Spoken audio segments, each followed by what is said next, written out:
जुवांवा परमोणे शुभ वर्तमान अभेस्वर 3 वळी 1 ते 21. जेजू आनी निकोदेम. मनीस नव्यान जल्मूंक जाय. निकोदेम नांवाचो फारिसेवांच्या पक्षांतलो जुदेवांचे महाधर्मसभेचो वांगडी कोण एकलो मनीस आसलो.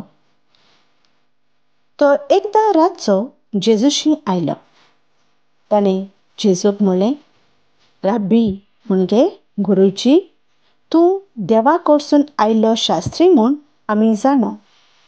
कित्याक आपणासवें देव ना जाल्यार तूं कोत्ताय तसल्यो खुणा कोणूच करूंक शकना. जेजून ताका परतीपाळ केलो, खरेंच खरें हांव तुका सांगतां, नव्यान जल्मल्ल्या बगर कोणाच्यान देवाचें राज पळोवंक जायना. निकोदेमान ताका म्हणलें, म्हातारो जाल्लो मनीस कसो म्हूण जल्मतलो? ताच्यान आनीक एक पावट आपले आवयच्या कुसव्यांत भितर सरूंक आनी जल्मूंक जायत? जेजून परतीपाळ केलो, खरेंच खरें हांव तुका सांगतां, उदका आनी आत्म्यांतल्यान जल्मल्ल्या शिवाय कोणूच देवाच्या राज्यांत भितर सरूंक शकना. मनशांतल्यान जल्मतात तीं मनशा सोयबाचीं आनी आत्म्यांतल्यान जल्मतात तीं आत्म्याच्या सोयबाचीं.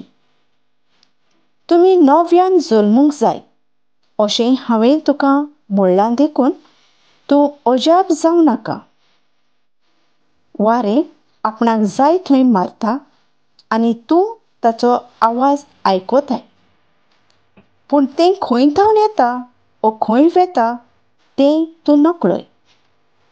जीं कोण आत्म्यांतल्यान जल्मल्यांत तांचे सवें तशींच घडटा.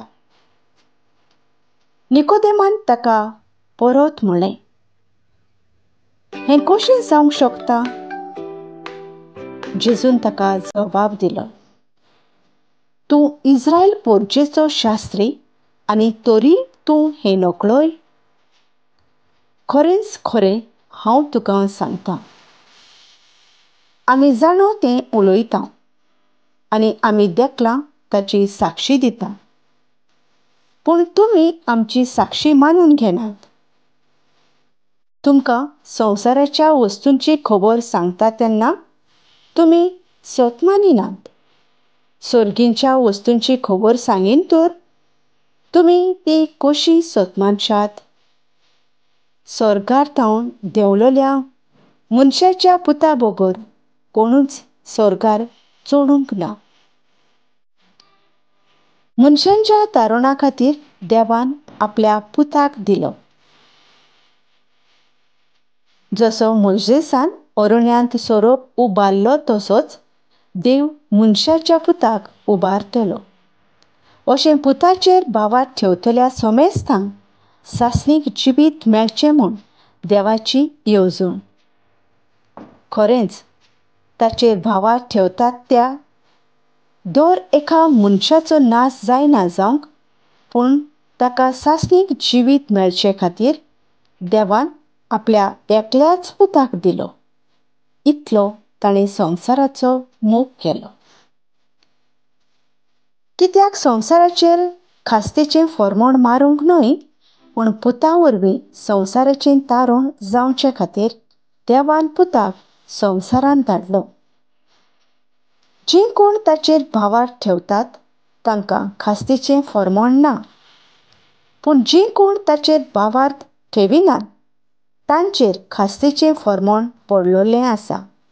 कित्याक तांणी देवाच्या एकल्याच पुताचेर भावार्थ दवरूंक ना. आनी हो आसा निवाडो.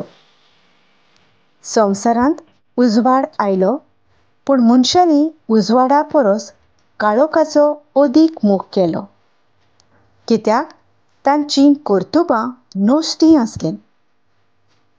खरेंच खोटेपण करतात तीं उजवाडाक कांटाळटात आनी आपलीं कर्तुबां कसलीं तीं कळोवन येना जावंक उजवाडाक येनात. पूण स्वता प्रमाणें चलतात तीं आपल्यो कोरण्यो देवाचे खुशे प्रमाणें केल्यात म्हूण उगडापी कळोवन येवचे खातीर उजवाडाक येतात.